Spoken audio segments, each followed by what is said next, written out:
Welcome to Metro Matters. Today we're talking all things Louisville Metro Animal Services, and my guest today is leadership with Metro Animal Services, Andrew McClinton and Adam Hamilton. Welcome to the show. Thank you for having us. Thank you. Thank you guys for being here. So before we dig into what your roles are, explain what Louisville Metro Animal Services is. Well, I think to keep it simple, and I've been here for all of 3 weeks, so but I think an easy way to explain it is our job is to protect the public from the animals and to protect the animals from the public. Mm-hmm. So we're a public safety function. Okay. I think that keeps it fairly simple. Adam, you probably can expand on it some, but I think that at its core is our job. Mm-hmm. Because there's regulatory, or you're bound by law Yes. on some of the things that Animal Services has to do, right? Yes, ma'am. It is Kentucky Revised Statute, KRS, kind of explains our role, mm-hmm. what we have to do, how we do it, what laws we enforce, what we have to do. Mm-hmm. Okay, and how many, what's the employment at LMAS? How many staff do you have? I think we're approximately 62. 62, 63 on average. So they range from animal control officers to our adoption coordinators to our vet staff. We have a lost and found person.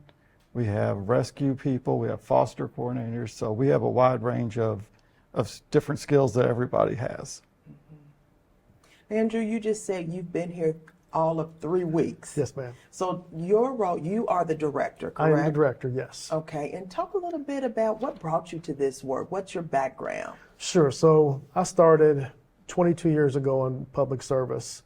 I worked at Louisville Metro Police Department for 22 years. Mm-hmm. And so public service, serving my community, that it was always something that I wanted to do. Mm-hmm. A big reason I went to the police department was because you have a lot of people out there victims, and I hate to see people taken advantage of. Mm-hmm. I like to help people, and people that are victims of a crime, things happen to them, you need someone to help them, to step up, and that's something I've always taken pride in and enjoyed doing. So I left Metro government, retired, and went and worked at our police foundation, mm-hmm. Which was a great experience, and then I went and worked outside of the county for about 1.5 years. This opportunity arose, and I did a lot of background into it, looking into it, and it came back again to serving my community.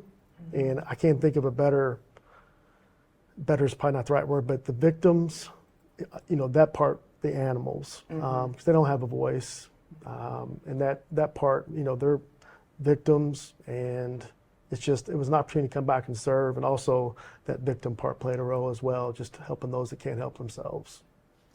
Well, welcome back. Thank you. It's nice to be back. Adam, how long have you been with Metro? I have been with Metro since 2005. So I started out as an animal control officer, worked my way up to the animal control supervisor, which I am now, and then interim director for a time till Andy got here. And tell me your role again. I'm the animal control supervisor, so I'm in charge of the animal control officers. Okay, all right. And so at any given time, what's your capacity with the animals? Go ahead. That'd be you. I would say, was it 260? Yeah, 265? 250, 260 on general.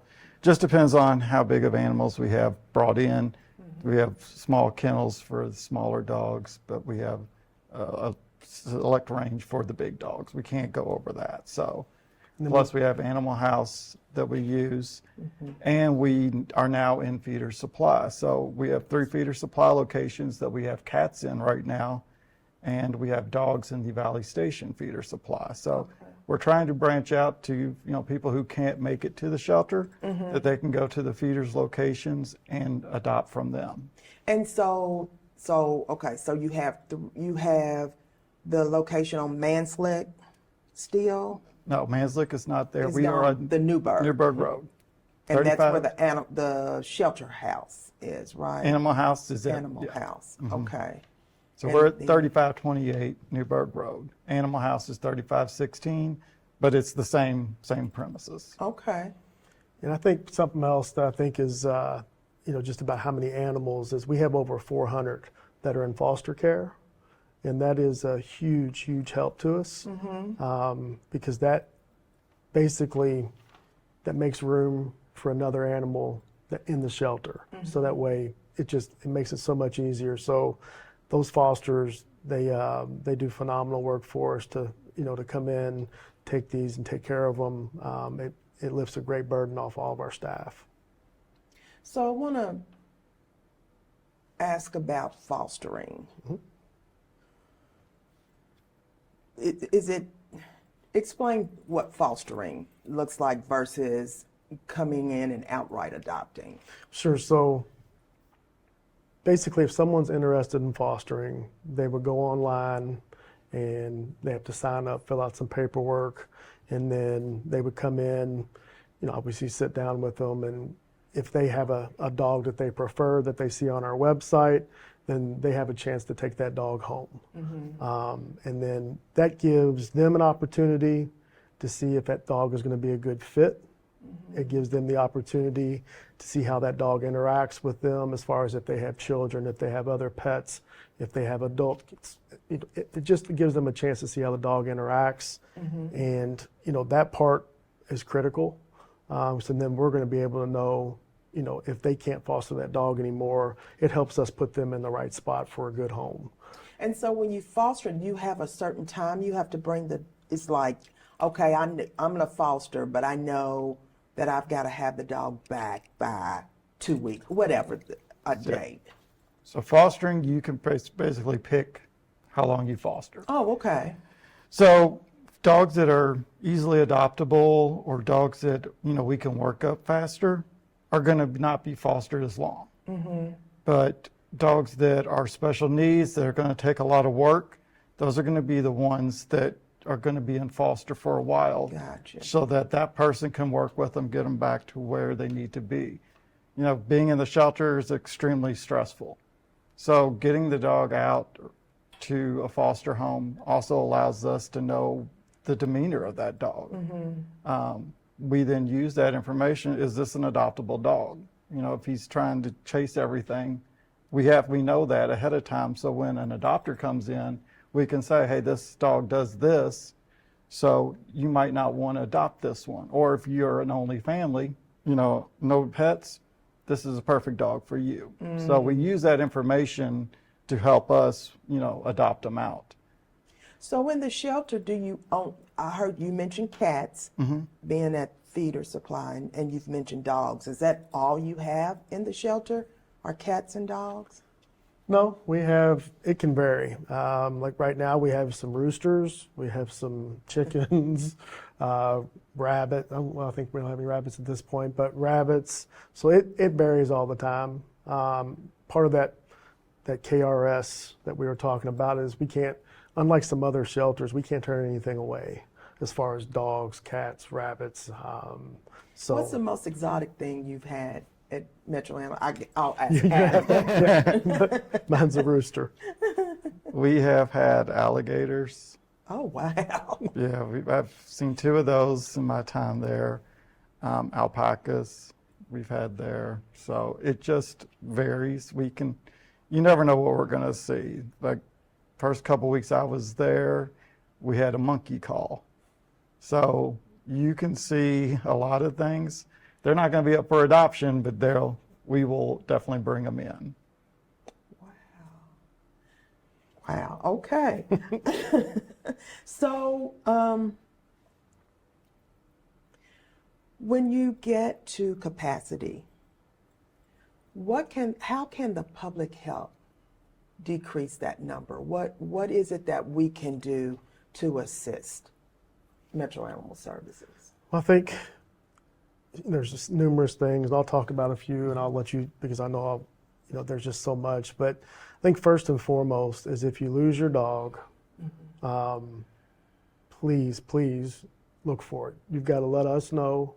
You've got to put it out there, come to our shelter, take a look, see if your dog's there, go to our website, go to your social media, any of your social media that you have, and get something that'll help a lot with that is to get your dog microchipped. Yes. That way, We're going to follow up on that because I want to talk about that a little bit. You know, some of the other things is just spaying and neutering is obviously extremely important because, you know, and I think I can expand on that, but get your pet spayed or neutered. That way we don't have all of these dogs out here, all these litters out here, all these puppies, and they're going to grow up. And there's numerous reasons, but the biggest thing is just try to be a responsible pet owner, the microchipping, the spaying and neutering, and just, being a responsible pet owner. One of the things is check your fence. A lot of people, when they come in to look for their lost pets, are like, we put the dog out in the yard. We don't know how it got here. So check the fence, check and see if there's holes. Check and see if there's boards that are loose. Check and see if the invisible collar, if the batteries are still working in it. Because a lot of times, that's how pets escape and get here. We also encourage, if your neighbor is struggling, they can't fix a board themselves, help them fix that board so the dog doesn't get out. There's things that we can do as a community to help each other as well. Is there any type of program for pet owners that may be down on their luck and they can't really afford they want to keep them, but they really can't, they need some assistance? Are there any kind of programs out there that would help with dog food, something like that? So if you need dog food, you can actually come to Metro Animal Services. Okay. So we get donations from different locations, different pet stores, Kroger, and we use those donations not for our animals, but to help the public. Oh, okay. So we actually have dog food that sits out in our lobby. You don't even have to give your name or anything. You can walk in, take the dog food, and walk out. There's also different pet food banks around, Jefferson County, and there's other agencies that will help you. So there's help out there. You just need to know where to look. If you go to our website, we definitely have it on there, louisvilleky.gov/animal services. You'll definitely see all the different resources that are out there that you can use.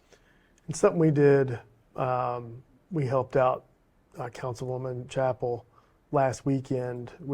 She hosted this big event, and we went and we had like a rabies clinic where they could license their pets, and we actually did microchipping for free, thanks to Friends of Metro Animal Services. They donated, so you're able to. The help's out there. You just got to look for it. There's a lot of different events, and check the website. But last weekend, it was on Saturday, very successful. We got to see a lot of different dogs. Educating folks is a big part of it too. They might not know about the microchipping. They might not know that you have to have your dog registered. You might not know you have to have the rabies shot. So, but no, if somebody wants it, we're going to find them to help. Our ultimate goal is to keep anybody that brings a pet up there, or stray, anything, is we want to get them out of the shelter in a home. So we're going to do, if it's shots, licensing, dog food, supplies, beds. We've given beds, crates, leashes. We're going to do whatever we can to keep Dogs their at pets in homes. at their home, because that's ultimately where they need to be. Now, it's got to be a loving home. It's got to be a safe home. But we want those dogs to, we love them, but we don't want them there. They need to go be at their home. So a couple of years ago, I'm dating myself now, but there used to be a spot truck. Do you remember what I'm talking about? It may not be spot, but they used to take this vehicle out to different festivals and fairs, and they would, give shots and do all kind of stuff with that. There was a veterinarian, I believe, and what was that called? Spot? That was called Spot. Do you still have that? No. Okay. Spot was retired probably 4 or 5 years ago. Okay.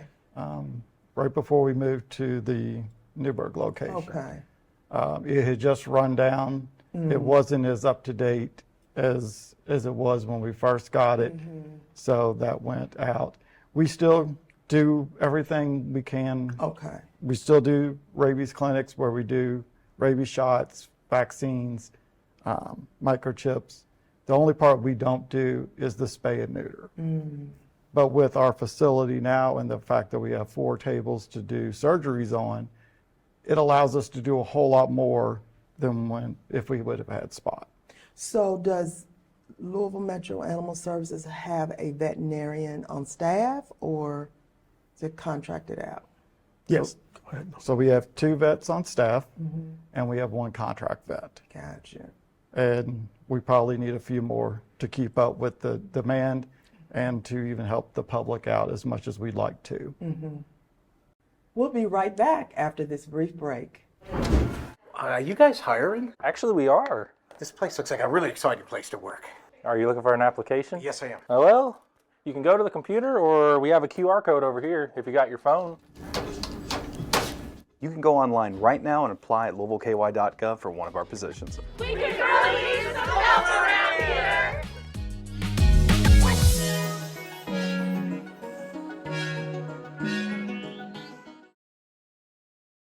Honestly, here at LMAS, this isn't a job, it's a career. It's something your family and friends can be proud of whenever you're here. I love being a part of something that we can make a difference. And all these dogs that are here, I know we make a difference in their lives. And in this kind of environment with so much emotions, you have to have people around you that you trust and that care about you. And we definitely have that here. If you love animals and you're passionate about animals, this is the job for you.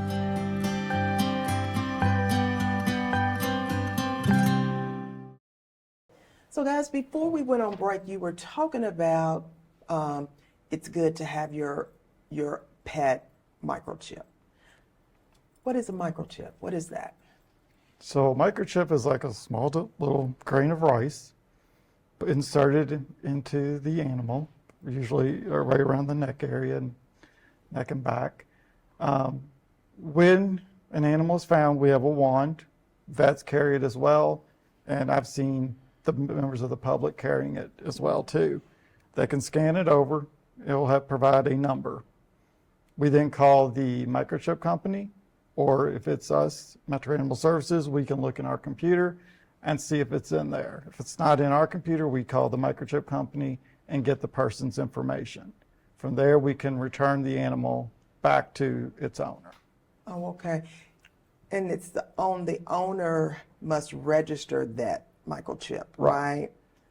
Yes. So a lot of times we'll get animals at the shelter, and what has happened is you adopted it 2 or 3 years ago. You couldn't keep it, so you gave it to somebody else, who then gave it to somebody else. And nobody thinks to come and register that chip with us so that we know who to call.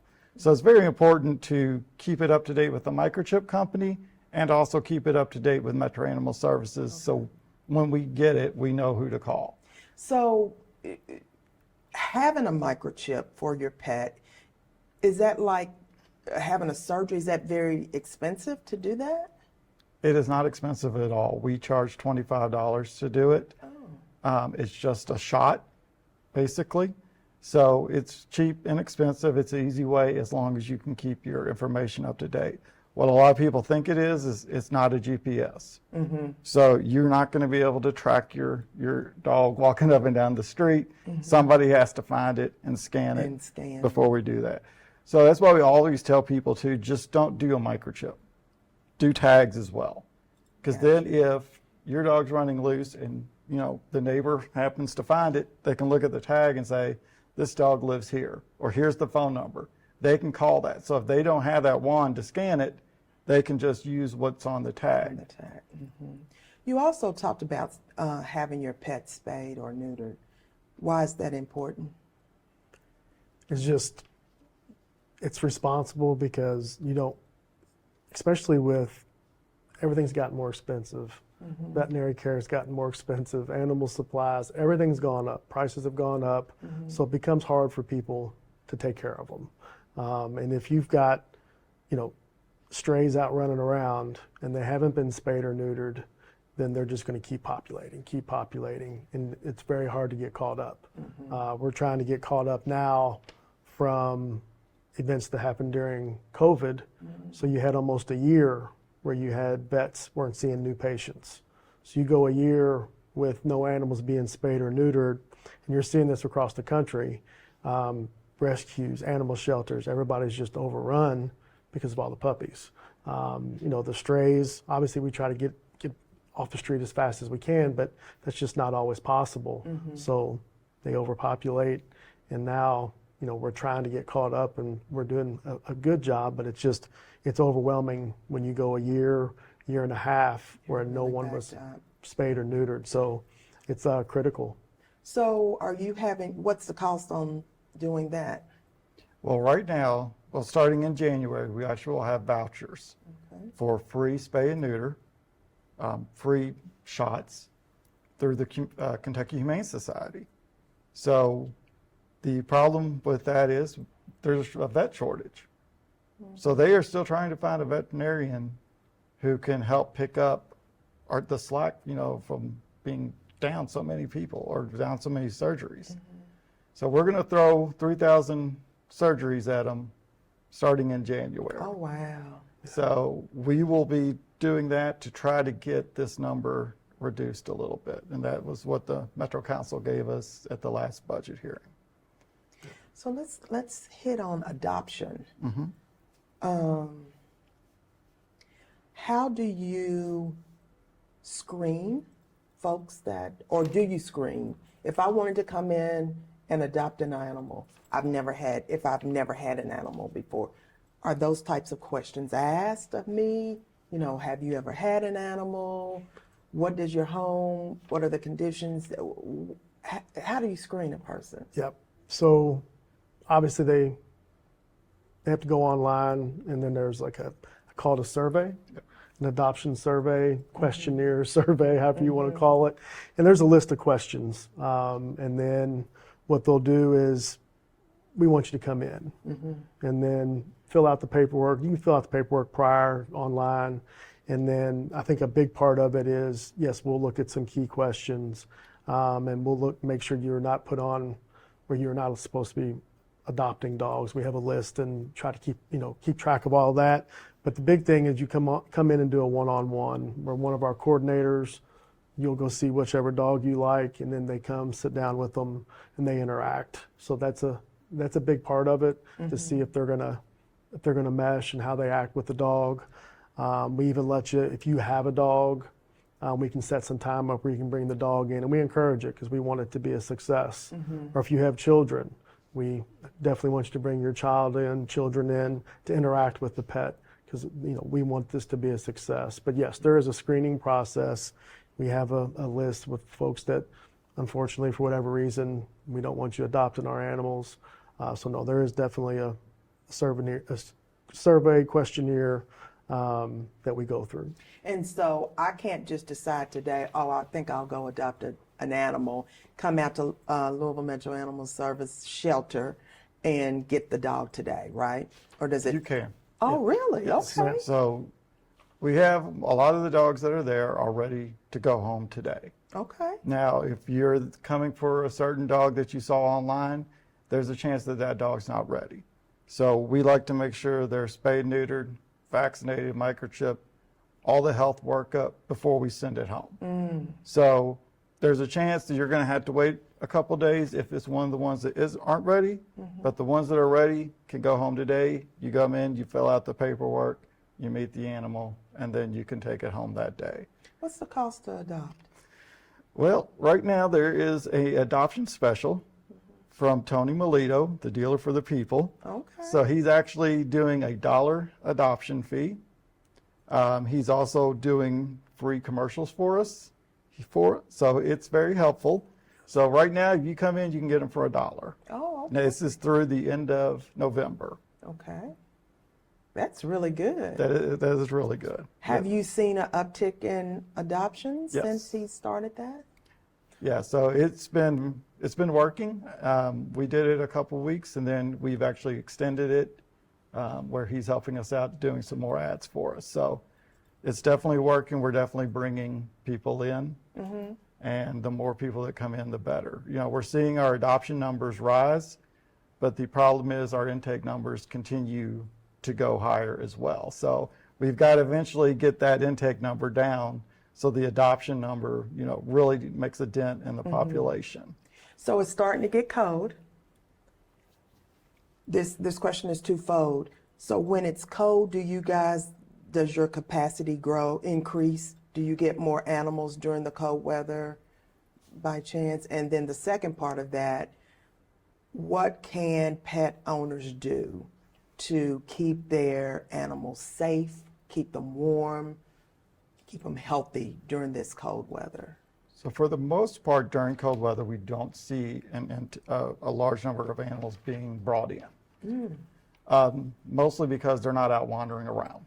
Most of them are staying home trying to stay warm. So we don't really see that giant increase.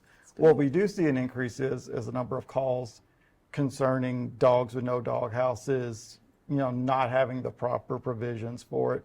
So our officers are going to be out on the street working a whole lot more. Usually the first really cold temperatures will hit sometimes 100 calls in a day. Oh, wow.